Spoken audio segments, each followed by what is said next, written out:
Now let's take this page to the next level. Let me show you how to add a Bootstrap navigation bar on the top. So on Bootstrap documentation, on the left side, look at components. Here we have various components like alerts, badges, and so on. In this list, you can find nav bar. Okay. And on this page, you can see various examples of a Bootstrap navigation bar. So we can have a navigation bar with drop-down lists. If you scroll down, you can see a very simple navigation bar called brand. And below that, you can see the HTML markup to render this navigation bar. So let's copy this. Now back to our base.html.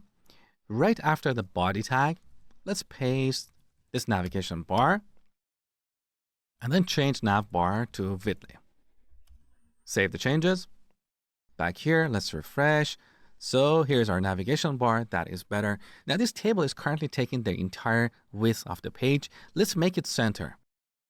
So back to base.html, we should wrap this content block inside of a main element with the container class.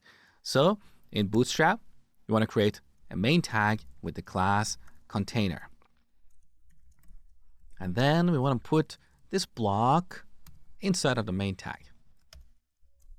Save the changes, back in the browser, refresh. There you go. That is better. Also, let's add the vertical borders to this table. So back to our template, index.html.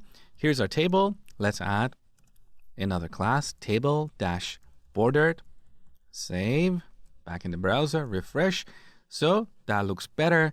Also, I'm going to add another class, table-hover. And with this, we get, let's refresh, we get this nice effect here. So our application looks better now, but there is a problem. This base template that we defined that contains this navigation bar exists in the Movies app. What if we had several other apps in this project? We don't want to redefine this Bootstrap template in every single app. So in the next lecture, I will show you how to share a base template across multiple apps.